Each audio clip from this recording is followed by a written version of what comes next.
राधे राधे दोस्तों, आज हम आपको सुनाएंगे माँ की 13वीं बेटे की साजिश एक कहानी। अगर आप हमारे चैनल पर नए हैं तो प्लीज़ हमारे चैनल को सब्सक्राइब करें, वीडियो को लाइक करें और शेयर करें। संजय अपने हाथ में 2 टिकटें लहराते हुए अपनी माँ को आवाज़ लगा रहा था।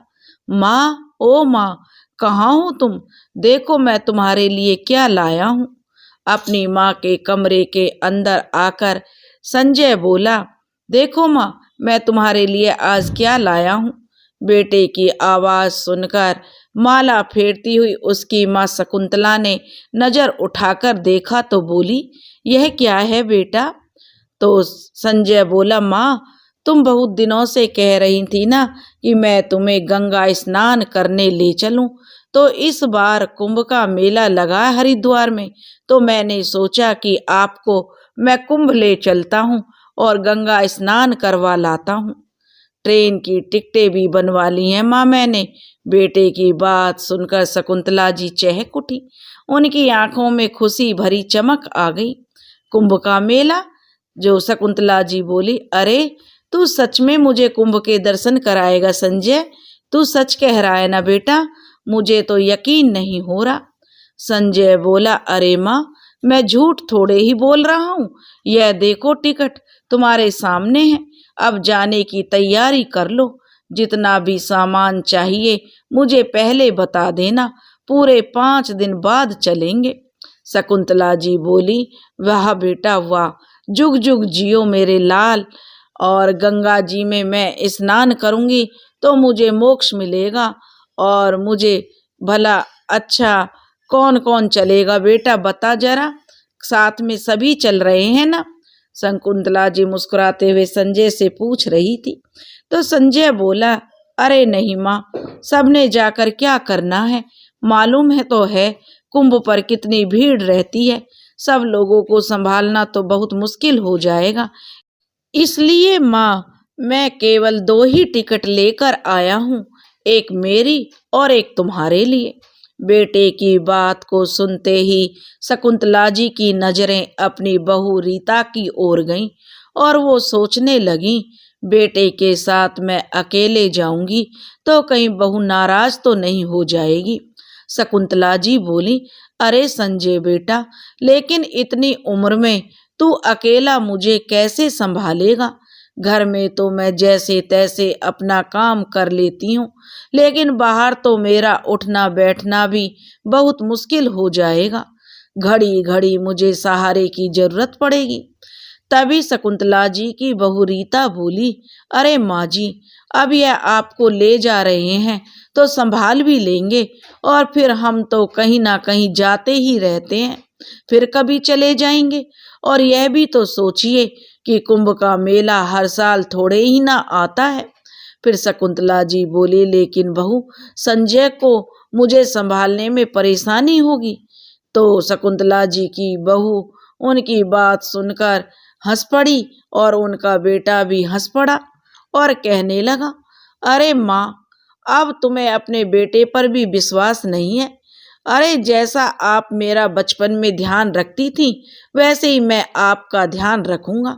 आपका हाथ मैं कहीं नहीं छोड़ूंगा। खूब अच्छे से आपको मेला दिखाऊंगा। संजय की बात पर सब लोग हंसने लगे और शकुंतला जी भी खुश हो गईं। उनकी बहुत समय से चली आ रही इच्छा पूरी होने जा रही थी। कितनी बार संजय से शकुंतला जी कह चुकी थी कि बेटा मरने से पहले एक बार मुझे कुंभ का स्नान करा दे। अगर कुंभ पर नहीं ले जा सकता तो ऐसे ही हरिद्वार ले चल, लेकिन एक बार गंगा स्नान करवा दे तो मेरी अंतिम इच्छा पूरी हो जाएगी। लेकिन समय बीतता रहा और बात चलती रही, परंतु आज जब संजय ने अपने आप कहा तो शकुंतला जी मन ही मन में जो खुशी से नाच उठी। आज तो वो अपने बेटे और बहू को आशीर्वाद देते नहीं थक रही थी। हरिद्वार जाने के लिए माँ बेटे दोनों ट्रेन में बैठ गए, पर शकुंतला जी को तो सफर में बुरा हाल हो रहा था। 2 दिन और 1 रात का सफर था। बेटे का हाथ थामे बार बार शकुंतला जी बाथरूम जाती रहीं, लेकिन जैसे ही ट्रेन खिसकने लगती तो पांव डगमगाने लगते। किसी तरह गिरती पड़ती शकुंतला जी सीट तक पहुंच पाती थी। अरे माँ, संजय कहता, संभालो अपने आप को, अभी तो सफर शुरू ही हुआ है, आगे कैसे करोगी। शकुंतला जी कहती, हाँ बेटा, कोशिश कर रही हूँ संभालने की, पर उम्र हो गई है ना, हाथ की पकड़ भी ढीली हो चुकी है और पांव भी डगमगा जाते हैं। बेबस होते हुए शकुंतला जी अपने बेटे संजय को कह रही थी। तो संजय बोला, कोई बात नहीं माँ, मैं हूं ना, मैं सब संभाल लूंगा।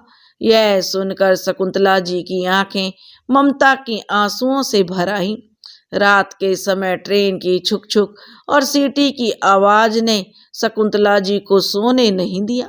वे रह रहकर सोचती कि बेकार ही मैंने संजय को इतना परेशान किया है, वह भी पूरी रात जागता रहा। इससे तो गंगाजल घर पर लाकर उसी से मैं नहा लेती। अब मुझे समझ आ रहा है कि क्यों संजय हर बार मेरी गंगा नहाने की बात को टाल देता था। खैर, भगवान का नाम जपते जपते किसी तरह शकुंतला जी का सफर पूरा हुआ। गाड़ी रुकी तो प्लेटफार्म की भीड़ को देखकर शकुंतला जी हैरान रह गई। संजय ने दोनों थैले अपने कंधे पर लटकाए और अपनी माँ का हाथ पकड़कर स्टेशन से बाहर ले आया। उसी समय काली घटाएं छाने लगी और ठंडी ठंडी हवा चलने लगी। शकुंतला जी बोली, अरे बेटा, मुझे तो बहुत ठंड लग रही है, यह मौसम को भी आज ही बिगड़ना था क्या, ना जाने कब से बरसने लगेगा। अपनी माँ की बात सुनकर संजय बोला, माँ, थोड़ी देर में हम स्टेशन पर ही बैठ जाते हैं, मौसम ठीक होने पर ही बाहर निकलेंगे। थोड़ी देर बाद संजय उठकर कहीं चला गया और जब लौटा तो उसके हाथ में चाय के 2 कुल्हड़ और गर्मा गर्म पकौड़ों की थैली थी। माँ बेटे ने वहीं बैठकर शगुन से चाय पी और पकौड़े खाए। थोड़ी देर में शकुंतला जी को नींद आने लगी तो वो वहीं टेक लगाकर उन्होंने आंखें मूंद ली। करीब 1 घंटे के बाद बारिश थम गई और सूरज निकल आया। बारिश के कारण रेलवे स्टेशन पर जो भीड़ बढ़ गई थी, अब वह धीरे धीरे छटने लगी थी। दोनों माँ बेटा एक ऑटो रिक्शा पकड़कर कुंभ के मेले तक पहुंच गए। मेले की शुरुआत में ही रिक्शा वाले ने उन्हें उतार दिया था। करीब 1-1.5 किलोमीटर पैदल चलकर गंगा घाट तक पहुंचे तो गिरते पड़ते बड़ी मुश्किल से उन्हें एक डेरे में जगह मिल पाई थी। संजय ने वही चादर बिछाकर अपना सामान रख दिया और अपनी माँ का हाथ पकड़कर गंगा नहवाने ले गया। शकुंतला जी ने अपने जीवन भर में इतनी भीड़ कहीं नहीं देखी थी। कहीं लाउड स्पीकर का शोर मच रहा था तो कहीं भजन चल रहे थे, कहीं गंगा मैया की जय जयकार करते लोग घूम रहे थे तो कहीं साधु संतों के प्रवचन चल रहे थे। दोनों माँ बेटे आगे बढ़े तो झूले वाले, खिलौने वाले, पूरी कचौड़ी और मिठाइयों की दुकान, धार्मिक किताबें और तस्वीरों की दुकान, हर जाति और धर्म के लोगों को देखकर शकुंतला जी हैरान थी। उन्हें ऐसा लग रहा था जैसे वह किसी दूसरी ही दुनिया में पहुंच गई हैं। यह सब देखते हुए वह अपने बेटे संजय का हाथ कसकर थामे हुए थी। रास्ता बनाते बनाते संजय उन्हें किनारे तक ले आया, परंतु यहाँ भी भीड़ ही भीड़ थी। संजय ने हाथ पकड़कर अपनी माँ को गंगा में स्नान करवाया और फिर खुद गंगा स्नान किया। गंगा में फूल और प्रसाद चढ़ाया तो न जाने कब से मन में बसी शकुंतला जी की अभिलाषा पूरी हुई। खुशी के मारे उनके आंसू ही निकल आए। हाथ जोड़कर वो प्रार्थना करने लगी, हे गंगा मैया, मेरे बेटे जैसा बेटा हर माँ को देना। आज उसी के कारण तो मैं आपके दर्शन कर पाई हूँ। ऐसा कहते हुए शकुंतला जी ने थोड़ा गंगाजल एक बोतल में भर लिया और जाते समय गंगा मैया को प्रणाम किया कि पता नहीं दोबारा गंगा मैया के दर्शन कर भी पाऊंगी या नहीं। संजय ने अपनी माँ को मेला घुमाया और खूब जो उन्हें खिलाया पिलाया। फिर शकुंतला जी बोली, बस बेटा बस, अब मैं बहुत थक चुकी हूँ, अब और मुझसे चला नहीं जाता। तो संजय माँ के कहने पर उन्हें डेरे में वापस ले आया और बोला, चलो माँ, अब तुम यहीं आराम करो, मैं खुद घूम कर आता हूँ। ऐसा कहते हुए संजय ने अपने पास अपनी जेब से कुछ रुपए निकाले और अपनी माँ के हाथ में थमा दिए। शकुंतला जी बोली, अरे बेटा, मैं इन रुपयों का क्या करूंगी, तू है तो सही मेरे पास, और वैसे भी मेरी साड़ी के पल्लू में 500 का नोट बंधा है। ऐसा कहते हुए शकुंतला जी उसे पैसे वापस करने लगी तो संजय बोला, अरे नहीं माँ, रख लो, वक्त बेवक्त काम आ जाते हैं, कुछ खरीदने का मन होता है या कहीं मेले में मेरी जेब कट गई तो। संजय के ऐसा कहने पर शकुंतला जी ने रुपए रख लिए, यह सोचते हुए कि ऐसे मेलों में तो चोर उचक्के और बहुत से ठग घूमते रहते हैं और लोगों को बुद्धू बनाकर लोगों की जेब साफ करके कब निकल जाते हैं पता भी नहीं चलता। संजय अपना थैला लेकर चला गया और शकुंतला जी वहीं पर अपना थैला सिर के नीचे लगाकर चादर पर लेट गईं। आज उनका मन बड़ा संतुष्ट था। संजय ने भी उनका खूब ध्यान रखा था। लेटे लेटे ही शकुंतला जी की आंख लग गई, लेकिन जब आंख खुली तो देखा सूरज देव अस्त हो चुके थे। इधर उधर देखा तो संजय अभी तक नहीं लौटा था। अब शकुंतला जी के माथे पर चिंता की लकीरें उभर आईं। अनजानी जगह और अनजाने लोग अपने संजय के बारे में पूछे तो पूछे भी किससे। फिर उन्होंने अपना सामान टटोल कर देखा तो सब सामान सुरक्षित था। अपनी साड़ी के पल्लू में बंधे रुपए भी सुरक्षित देखे तो शकुंतला जी डेरे से बाहर जाकर इधर उधर अपने बेटे को ढूंढने लगी। तभी सामने देखा तो हैरान रह गई। आदमियों का एक झुंड तेजी से भागता हुआ आ रहा था। इससे पहले कि शकुंतला जी कुछ समझ पाती, जोर जोर से चीख पुकार मचने लगी। फिर पता लगा कि मेले में एक हाथी ने उधम मचा दिया है, जिस कारण सारी तरफ भगदड़ मच गई है और भगदड़ में गिरकर कुचलने से बहुत से लोग मारे गए हैं। यह बात सुनकर शकुंतला जी को तो जैसे काटो तो खून नहीं, उनका कलेजा मुंह को आ रहा था। कहीं उनका संजय तो इस भीड़ में नहीं, ऐसा नहीं हो सकता। ऐसा कहते हुए शकुंतला जी एक यात्री से जाकर पूछने लगी, भैया यह किस समय की बात है?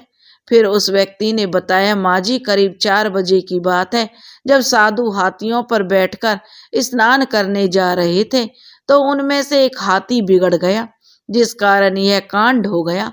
जितने भी लोग जख्मी हुए हैं उन्हें अस्पताल पहुंचाया जा रहा है। जो लोग मर गए हैं उन्हें सरकारी गाड़ी से उठाया जा रहा है। क्या आपका भी कोई लापता है? उस व्यक्ति की बात सुनकर शकुंतला जी की आंखों में आंसू आ गए और वह रोते हुए बोली, क्या बताऊं बेटा, मेरा भी बेटा 1 बजे से मेला घूमने के लिए निकला था, लेकिन अभी तक लौट कर नहीं आया। तो वह व्यक्ति बोला, लेकिन माँ जी उसकी कोई फोटो तो होगी? फोटो? शकुंतला जी बोली, फोटो तो नहीं है मेरे पास बेटा, अब मैं क्या करूं? शकुंतला जी रोते हुए बोली। तो वह व्यक्ति बोला, माँ जी आप रो मत, देखिए सामने वह पुलिस चौकी है, आप वहीं जाकर पता कर लीजिए। उस व्यक्ति के कहने पर जो शकुंतला जी ने चादर समेटकर अपनी थैली में डाली और थैला उठाकर जैसे तैसे पुलिस चौकी तक पहुंची और रोने लगी कि मेरा बेटा कहीं नहीं मिल रहा है। तभी एक दयालु पुलिस वाला उनके पास आया और बोला, माँ जी हौसला रखिए, आप जो मेरे साथ मोटरसाइकिल पर बैठिए। वह सिपाही शकुंतला जी को उस जगह पर ले गया जहां मृतकों को इकट्ठा किया गया था। लेकिन शकुंतला जी को यह देखकर खुशी हुई कि उनका बेटा वहां नहीं था। फिर 1-2 जगह बने अस्पतालों में भी जो वह पुलिस वाला शकुंतला जी को लेकर गया, जहां लोग जख्मी पड़े हुए थे और करहा रहे थे। डॉक्टर उनकी मरहम पट्टी करने में जुटे हुए थे, परंतु संजय का पता वहां भी नहीं चल पाया। तभी शकुंतला जी सोचने लगी, कहीं संजीव डेरे पर वापस तो नहीं लौट आया होगा, वह मुझे ढूंढ रहा होगा। परेशान तो नहीं हो गया होगा, कहीं वह मेरा इंतजार नहीं कर रहा हो। हालांकि उन्होंने पुलिस चौकी पर अपने बेटे का हुलिया बता दिया था और उनसे कहा था अगर मेरा बेटा मिले तो मेरे लौटने तक उसे यहीं रोक कर रखना, इस उम्मीद से कि संजय वहीं मेरा इंतजार कर रहा होगा। शकुंतला जी ने आकर पता किया तो उन्हें मालूम पड़ा कि कोई भी उनके बारे में पूछने नहीं आया। डेरे में से गई थी तो वहां भी उनका बेटा नहीं मिला। आधी रात हो गई। बेचारी माँ कभी डेरे में जाती तो कभी पुलिस चौकी पर, लेकिन बेटे का कहीं पता नहीं था। जब रात के 1 बज गए तो पुलिस वालों ने कहा, माँ जी आप जाकर आराम कीजिए, यदि आपका बेटा पूछने आया तो हम आपके पास भेज देंगे। पुत्र के वियोग से व्याकुल शकुंतला जी आशा भरी नजरों से कभी यहाँ देखती तो कभी वहां देखती और फिर चादर बिछाकर लेट गईं। लेकिन आंखों में नींद कहाँ थी। सोचने लगी कहाँ चला गया मेरा बेटा। इतने बड़े मेले में उसे कहाँ कहाँ ढूंढूं, यहाँ कोई अपना भी नहीं है। यदि संजय नहीं लौटा तो मैं अकेले घर कैसे जाऊंगी। बहू मुझसे संजय के बारे में पूछेगी तो मैं बहू का सामना कैसे करूंगी। यह सोचते सोचते सरस्वती जी स्वयं को ही कोसने लगी कि बेकार ही गंगा नहाने की जिद ठान बैठी थी। अगर संजय टिकट ले ही आया था तो मना भी तो कर सकती थी ना। टिकट तो वापस भी हो सकते थे, लेकिन इतनी बड़ी मुसीबत तो सर पर नहीं पड़ती। अब कहाँ ढूंढूं मैं अपने बेटे को। फिर शकुंतला जी को ख्याल आने लगा कि कहीं संजय को कोई ठग बहला फुसला कर तो नहीं ले गया। कितना सीधा है मेरा बेटा, बहुत जल्दी किसी की भी बातों में आ जाता है, या फिर किसी ने कोई गलत चीज उसे सुंघा दी हो और वो बेहोश कर दिया हो और उसका सारा पैसा, अंगूठी और चैन छीनकर उसे कहीं फेंक दिया हो। यह सब सोच सोच कर शकुंतला जी अंदर ही अंदर चिंता के मारे घुली जा रही थी।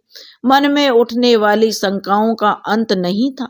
अगले दिन जब सुबह हुई तो शकुंतला जी नहाना धोना भूलकर सीधे पुलिस चौकी पर पहुंच गई। एक ही दिन में पुलिस चौकी के लोग उन्हें पहचानने लगे थे। देखते ही बोले, आइए माँ जी, क्या आपका बेटा लौटा नहीं अभी तक। तभी शकुंतला जी रोते हुए बोली, कहाँ देखूं बेटा, तुम्हें ढूंढ कर ले आओ मेरे बेटे को, एक माँ की दुआएं तुम्हें लगेंगी। शकुंतला जी का रो रो कर बुरा हाल था। फिर पुलिस वाला बोला, माँ जी धीरज रखो, हम कुछ करते हैं। सभी डेरों में अनाउंसमेंट करवाते हैं, आपका बेटा मेले में जहाँ कहीं भी होगा तुरंत दौड़ा आएगा। आप ऐसा कीजिए, अपना नाम और पता लिखवा दीजिए और फिर जाकर स्नान ध्यान कीजिए, जल्दी ही आपका बेटा मिल जाएगा। भगवान पर भरोसा रखिए। अब तो पुलिस वालों को भी जो शकुंतला जी से हमदर्दी हो गई थी। रोती बिलखती बेचारी बूढ़ी माँ अपने डेरे पर वापस लौट आई। जैसे तैसे जो शकुंतला जी ने गंगा स्नान भी कर लिया और मन ही मन प्रार्थना करती रही, हे गंगा मैया, मेरा संजय जहाँ भी हो कुशल पूर्वक हो। वही तेरे दर्शन कराने के लिए मुझे यहाँ तक लेकर आया था और वही हाथ छुड़ाकर ना जाने कहाँ गुम हो गया है और मुझ बूढ़ी को समझ नहीं आता कि मैं क्या करूं। हे भगवान, आप ही कोई चमत्कार करो, मेरा खोया हुआ बेटा मुझे वापस मिल जाए तो वापस जाकर बहू को मुंह दिखाने लायक बन सकूं। पूजा अर्चना से निपट कर शकुंतला जी जो आने जाने वाले हर व्यक्ति को आशा भरी निगाहों से देखती। दूर दूर तक उनकी निगाह आने जाने वालों का पीछा करती कि कहीं संजय दिख जाए। घाट पर ही बैठे बैठे शाम हो गई। अब तो पेट में भी मरोड़ पड़ने लगी थी। कल शाम से ना तो भोजन का एक निवाला पेट में गया था और ना ही पानी की एक बूंद। फिर उन्हें ध्यान आया, अगर मैं खुद बीमार पड़ गई तो बेटे को कैसे ढूंढूंगी। उसे ढूंढना है तो खुद को स्वस्थ रखना होगा, नहीं तो यहाँ मेरा कौन बैठा है जो मान मनुहार करके मुझे खिलाएगा। ऐसा सोचते हुए शकुंतला जी पास में चल रहे भोज पर गईं और आलू की सब्जी के साथ 2 रोटी खा ली और पानी पिया तो कलेजे को थोड़ी शांति मिली और अपने बेटे के लिए 4 रोटी बंधवा ली कि संजय मिलेगा तो बेचारा भूखा प्यासा होगा तो उसे खिला दूंगी। बेटे को ढूंढते ढूंढते शकुंतला जी वापस अपने डेरे में पहुंच गई। फिर से पुलिस चौकी में भी झांक कर आ गई, लेकिन फिर से वही निराशा हाथ लगी। देखते ही देखते दिन बीतते गए। अब तो मेला भी खाली होने लगा था, लेकिन संजय नहीं लौटा। फिर पुलिस वालों ने सलाह दी कि माँ जी, लगता है अब आपका बेटा नहीं लौटेगा। आप अपने घर जितनी जल्दी हो लौट जाइए, उतना अच्छा होगा। यह सुनकर शकुंतला जी की आंखें फिर से आंसुओं से भर आईं। फिर बोली, बेटा, मैं इतनी दूर अपने घर कैसे जाऊंगी? मैं तो कभी भी अकेले गई ही नहीं। कहते कहते शकुंतला जी की आवाज रुआंसी हो गई। तो पुलिस वाले बोले, अच्छा माँ जी, आप अपने घर का फोन नंबर ही बता दो, घर से कोई आकर आपको ले जाएगा। तो शकुंतला जी बोली, बेटा, घर से मुझे कौन लेने आएगा? घर पर बहू अकेली है, वह अकेली यहाँ कैसे आ पाएगी? तो पुलिस वाले बोले, अरे माँ जी, बहू किसी नाती या रिश्तेदारों को भी तो बुला सकती है, आप किसी का भी नंबर बता दीजिए। तो शकुंतला जी ने दिमाग पर लाख जोर डाला, लेकिन हड़बड़ी में नंबर याद नहीं आया। अक्सर दिमाग को भी जंग लग जाता है जब इंसान परेशानी में होता है। वैसे भी बुढ़ापे में याददाश्त भी कमजोर हो जाती है, और यही हुआ था शकुंतला जी के साथ भी। उन्हें कोई नंबर याद नहीं आ रहा था। शकुंतला जी अपनी बेबसी पर जो उनकी आंखें भर आई थी।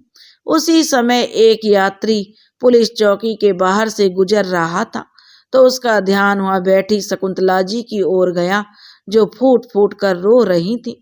उसने पुलिस वालों से उस बूढ़ी माई के रोने का कारण पूछा, तो सारी बात सुनकर वह यात्री बोला, माँ जी, माँ जी को मेरे साथ भेज दीजिए, मैं भी वहीं का रहने वाला हूँ।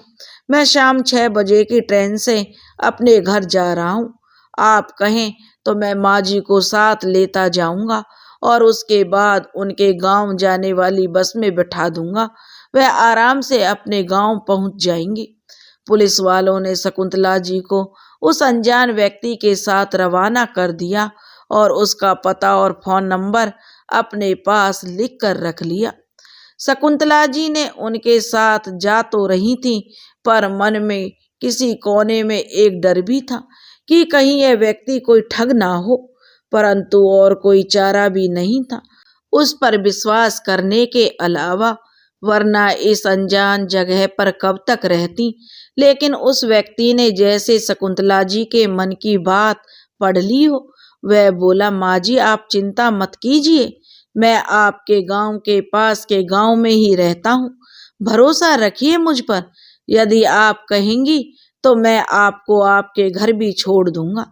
फिर शकुंतला जी बोली, अरे नहीं भैया, विश्वास के सहारे ही तुम्हारे साथ आई हूँ। तुम मुझे अपने साथ लेकर आए हो तो क्या इतना उपकार कम है? ट्रेन से उतरने के बाद मुझे बेटा बस में बैठा दोगे तो मैं अपने गांव पहुंच जाऊंगी। बस मुझे तो एक ही बात का गम खाए जा रहा है, ना जाने मेरा बेटा कहाँ होगा, किस हाल में होगा। 2 दिन के बाद शकुंतला जी जब बस से उतरी तो पैदल ही अपने घर की ओर चल पड़ी, लेकिन बेटे के बिना उनका मन भारी हो रहा था। समझ नहीं आ रहा था कि वो अपनी बहू का सामना कैसे करेंगी, उससे क्या कहेंगी, क्या बताएंगी कि संजय कहाँ है। इसी उधेड़-बुन में जैसे तैसे वो अपने घर के द्वार तक पहुंची तो यह देखकर हैरान रह गईं कि वहां तो खूब चहल पहल थी। घर के बाहरी हिस्से में सफेद रंग का टेंट लगा हुआ था, जहां भोज चल रहा था। एक बार शकुंतला जी को लगा कि वह गलती से किसी और जगह पर पहुंच गई हैं, लेकिन जैसे ही वे बाहर की ओर जाने लगी तभी उनके पोते और पोती की नजर अपनी दादी पर पड़ी तो वे आश्चर्यचकित रह गए, लेकिन फिर खुशी से चिल्लाने लगे, मम्मी देखो, पापा देखो, दादी तो हमारे सामने खड़ी है, वो लौट आई हैं, दादी जिंदा है। अपने पोते पोती की यह बात सुनकर सरस्वती जी भौचक्की रह गईं। उन्हें समझ नहीं आ रहा था आखिर यह सब क्या चल रहा है। बच्चों के चिल्लाने की आवाज सुनकर सभी लोग दौड़कर बाहर आ गए। पूरे गांव में हड़कंप मच गया। अम्मा जी वापस आ गई हैं, माँ जी वापस आ गई हैं और शकुंतला जी लौट आई हैं। उधर से संजय भी दौड़कर आया और अपनी माँ को देखते ही उसके होश उड़ गए और फिर तुरंत आकर अपनी माँ से लिपट गया और बोला, माँ तुम कहाँ चली गई थी? उसी समय उनकी बहू रीता दौड़ी दौड़ी आई और अपनी सासू माँ से लिपट गई और कहने लगी, पता है माँ, कितने दिनों से हमारा रो रो कर बुरा हाल था। हमने तो सोचा था कि माँ जी अब। तभी उसकी बात काटते हुए शकुंतला जी बोली, हाँ हाँ यही सोचा होगा ना कि मैं भगवान को प्यारी हो गई हूँ। शकुंतला जी को जैसे सारी बात का एहसास हो चुका था। फिर वह बोली, इसलिए तो तुम आज अपनी सास की तेरवी कर रही थी। एक बार मुझे ढूंढना तक जरूरी नहीं समझा तुम लोगों ने। और संजय तो मुझे वहां निर्जन स्थान पर छोड़कर अनजाने लोगों के बीच में छोड़कर यहाँ चला आया। मुझसे पीछा छुड़ाने का यही रास्ता सूझा तुम लोगों को। यही सोचा होगा ना, अकेली बूढ़ी औरत वापस घर कैसे पहुंचेगी, वहीं मर खप गई होगी। हे भगवान, ऐसा कहते हुए शकुंतला जी वहीं जमीन पर अपना सिर पकड़कर बैठ गई और फिर बोली, अरे मैं तो पगला उठी थी, घाट घाट पर तुझे ढूंढती फिर रही थी।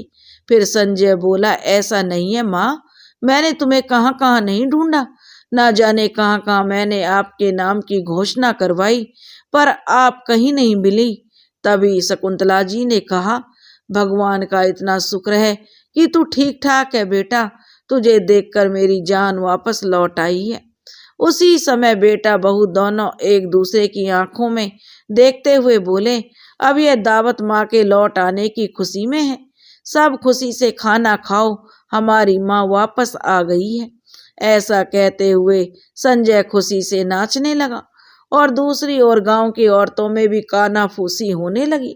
थोड़ी ही देर में सब लोग रीता और संजय को बधाई देने लगे। सब लोग कहने लगे, अरे रीता, अच्छा हुआ जो तुम्हारी सासू माँ लौट आई, नहीं तो तुम क्या क्या सोच रही थी और वे बेचारी ना जाने कहाँ कहाँ भटक रही थी। बड़ी हिम्मत वाली हैं तुम्हारी सासू माँ, जो इतनी दूर से अकेले लौट आई हैं।